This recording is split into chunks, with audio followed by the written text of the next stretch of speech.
সমাজে বিভিন্ন রকম আলেমদের ভিতরে রোগ ঢুকেছে, আলেমদের ভিতরে এই বিভিন্ন রকম ফিতনা ফাসাদ ঢুকে গিয়েছে। এক বক্তা আরেক বক্তার খোঁচা, এক বক্তা আরেক বক্তার খোঁচা, 12টা কুরআন হাদিসের কথা বলো, আলোয় আলোকিত। প্রত্যেক নাইটে প্রত্যেক জায়গায় এক স্টেজে একসাথে হওয়া যায় না, যাই কি বাবু? কিন্তু আমাদের হুজুর জি একই সাথে আমাদেরকে ইনভাইট করেছেন, দাওয়াত করেছেন। আমরা একই স্টেজে 3 বন্ধু। আমার যে কি ভালো লাগছে, আমার যে কি ভালো লাগছে সে আমি প্রকাশ করতে পারবো না। আপনারা যদি সেই একই সিচুয়েশনে পড়তেন আপনাদেরও ভালো লাগতো। তা তেমনি করে আমি গত কাল রাত ঠিক প্রায় 2:30-3টে নাগাদ বাড়িতে ঢুকেছি। জি সেখান থেকে বিশ্রাম করে আমি বিশেষভাবে আমাদের মুফতি, আমার পূর্বে যিনি আলোচনা করলেন মুফতি হযরত মাওলানা সাইফুদ্দিন সাহেবকেও আমি, এবং আমার প্রধান বক্তা যিনি আছেন জি হযরত মাওলানা মারুফ বিন রুহুল আমিন সাহেবকে বিশেষ করে আমি আমার বাড়িতে তাদের মেহমান হিসাবে তাদেরকে দাওয়াত করেছি। তারা দাওয়াত কবুল করেছে। হুজুর আগে আলোচনা করছিলেন, উনি কিন্তু অত্যন্ত প্রশস্ত হৃদয়ের মানুষ, আমাদের এলাকারই মানুষ। আমরা একসাথে এসেছি, ছিলেন মাওলানা হাফেজ ইব্রাহিম সাহেব আর কি। তো অত্যন্ত প্রচ্ছন্ন হৃদয়ের মানুষ তিনি, অত্যন্ত প্রচ্ছন্ন হৃদয়ের। আজকে আমাদেরকে মেহমানদারি করিয়েছেন বলছিলেন আর কি।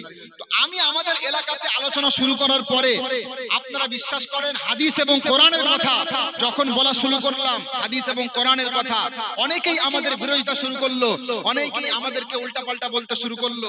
কিন্তু কিছু কিছু মানুষ ছিল যারা প্রথম থেকে আমাদেরকে সমর্থন দিয়ে আসছিল, আমাদেরকে ভালোবেসেছিল আল কোরআনের মহব্বতে। তাদেরই মধ্যে অন্যতম হলেন এই বাবাজিরা। প্রত্যেক নাইটে প্রত্যেক জায়গায় এক স্টেজে একসাথে হওয়া যায় না, যাই কি বাবু? কিন্তু আমাদের হুজুর জি একই সাথে আমাদেরকে ইনভাইট করেছেন, দাওয়াত করেছেন। আমরা একই স্টেজে 3 বন্ধু। আমার যে কি ভালো লাগছে, আমার যে কি ভালো লাগছে সে আমি প্রকাশ করতে পারবো না। আপনারা যদি সেই একই সিচুয়েশনে পড়তেন আপনাদেরও ভালো লাগতো। তা তেমনি করে আমি গত কাল রাত ঠিক প্রায় 2:30-3টে নাগাদ বাড়িতে ঢুকেছি। জি সেখান থেকে বিশ্রাম করে আমি বিশেষভাবে আমাদের মুফতি, আমার পূর্বে যিনি আলোচনা করলেন মুফতি হযরত মাওলানা সাইফুদ্দিন সাহেবকেও আমি, এবং আমার প্রধান বক্তা যিনি আছেন জি হযরত মাওলানা মারুফ বিন রুহুল আমিন সাহেবকে বিশেষ করে আমি আমার বাড়িতে তাদের মেহমান হিসাবে তাদেরকে দাওয়াত করেছি। তারা দাওয়াত কবুল করেছিলেন। যাহাতে আমরা বার হব 2টোর সময়, এখানে পৌঁছাবো 6টার সময়। জি তাই তাদেরকে আমি দাওয়াত করেছি। তারা আমার বাড়িতে এসে দুপুরবেলা আমার বাড়িতে আমি তাদের মেহমানদারি করেছি, একসাথে খানা খেয়েছি। এরকম খুশনসিব আর হয় না বাবু, একসাথে বসেছি, সময় হয় না, এক জায়গায় হতে পারি না। তাই আমার বাড়িতেই তাদেরকে ডেকে মেহমানদারি করে একসাথে খানা খেয়েছি। মেহমান মেজবান একসাথে খানা খাওয়া সুন্নাত। অতএব সেখানে খানা খেয়ে আমরা একসাথে গাড়ি চেপে আপনাদের খেদমতে এসেছি বাবু। যেরকম বক্তায় বক্তায় যদি এরকম মিল থাকে সমাজ উন্নতি হবে না অবনতি হবে? কথা বলা লাগবে। এই আমরা গুদা বাংলায় একটা কথা শুনেছি যে হুজুরদের মধ্যে যে ঝামেলা, যদি হুজুররা রাত্রে থাকে, যদি এক কাতায় 2 হুজুরের দেওয়াও থাকবে না।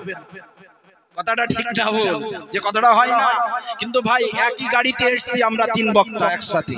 জি এরকম এক হয়ে যদি ইসলাম প্রচার করা যায় তাহলে ইসলাম প্রচার শক্ত হবে কি হবে না? কথা বলা লাগবে, লাগবে কি হবে না? কিন্তু আমরা এখন কি করছি? আজকে গ্রামগঞ্জে আমি বলতে বাধ্য, গ্রামগঞ্জে বক্তাদেরকে দাওয়াত করা হয়, তাদের নজরানা দেওয়া হয়, তাদের মূলত টাকা দেওয়া হয়, কারোর বা 10,000, কারোর বা 15, 20, 30, 40 হাজার টাকা দিয়ে তাদেরকে নিয়ে আসে কোরআনের কিছু কথা, হাদিসের কিছু কথা বলানোর জন্য। কিন্তু এসে এখানে কি হয়? রবিয়ানা মেম্বারে বসে বসে গীবত গিল্লা করে। কথাটা ঠিক না ভুল? এ কথা ঠিক বলছি না ভুল বলছি? কথা বলেন। জি আছে না না? এরকম আছে না না? জি আচ্ছা বাবু, গীবতকারী মানুষ জান্নাতে যাবে? যাবে। তাদের ঠিকানা কোথায়? তাদের ঠিকানা জাহান্নামে।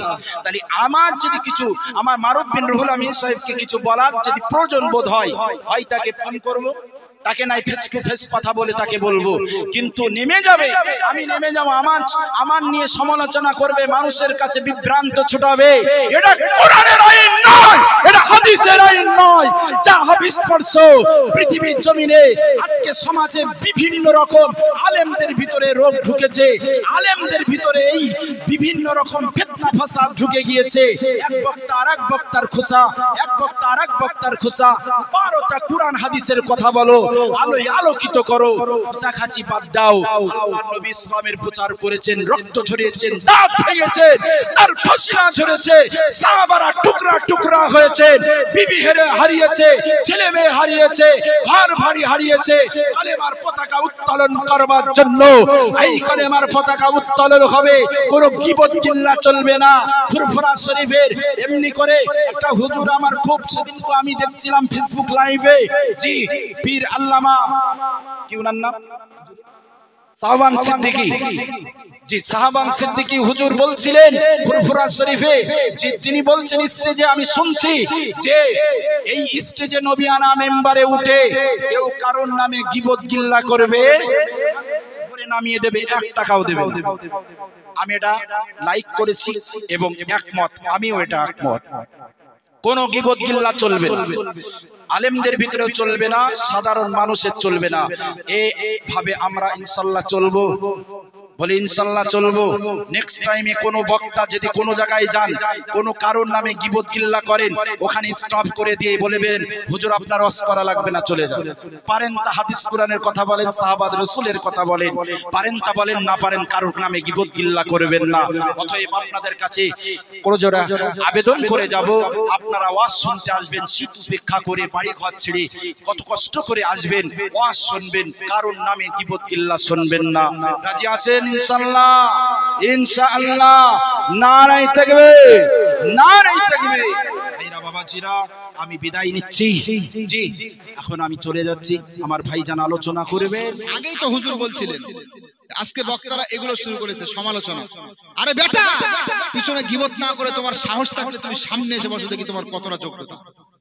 বুঝবে না, আমাদের যে হুজুর আগে আলোচনা করছিলেন উনি কিন্তু অত্যন্ত প্রশস্ত হৃদয়ের মানুষ, আমাদের এলাকারই মানুষ, আমরা একসাথে এসেছি। আমাদের এলাকাতে কোন একটা গ্রাম রয়েছে, তো নাম তার ইব্রাহিম মন্ডল, তিনি ওয়াজ করছিলেন মাওলানা হাফেজ ইব্রাহিম সাহেব আর কি। তো অত্যন্ত প্রচ্ছন্ন হৃদয়ের মানুষ তিনি, অত্যন্ত প্রচ্ছন্ন হৃদয়ের। আজকে আমাদেরকে মেহমানদারি করিয়েছেন বলছিলেন আর কি। তো আমি আমাদের এলাকাতে আলোচনা শুরু করার পরে আপনারা বিশ্বাস করেন, হাদিস এবং কোরআনের কথা যখন বলা শুরু করলাম, হাদিস এবং কোরআনের কথা, অনেকেই আমাদের বিরোধিতা শুরু করলো, অনেকেই আমাদেরকে উল্টাপাল্টা বলতে শুরু করলো। কিন্তু কিছু কিছু মানুষ ছিল যারা প্রথম থেকে আমাদেরকে সমর্থন দিয়ে আসছিল, আমাদেরকে ভালোবেসেছিল আল কোরআনের মহব্বতে। তাদেরই মধ্যে অন্যতম হলেন এই পূর্ববর্তী যে বক্তা ছিলেন, তিনি অত্যন্ত সম্মান করে, প্রচ্ছন্ন হৃদয়ের মানুষ।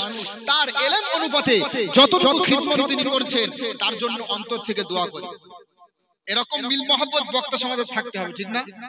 বলেন, আমরা বক্তা সমাজ যদি মিল মহব্বত বহির্ভূত কোনো কাজ করি, তাহলে সমাজে ফাটল সৃষ্টি হবে না? বলেন। ইখতিলাফ থাকতে পারে, সাহাবায়ে কেরামের যুগ থেকে ইখতিলাফ আছে, কিন্তু ইখতিলাফের ঊর্ধ্বে গিয়ে আমাদের মধ্যে মিল মহব্বত ঐক্য বজায় রাখতে হবে, ঠিক না? ঠিক বলেন।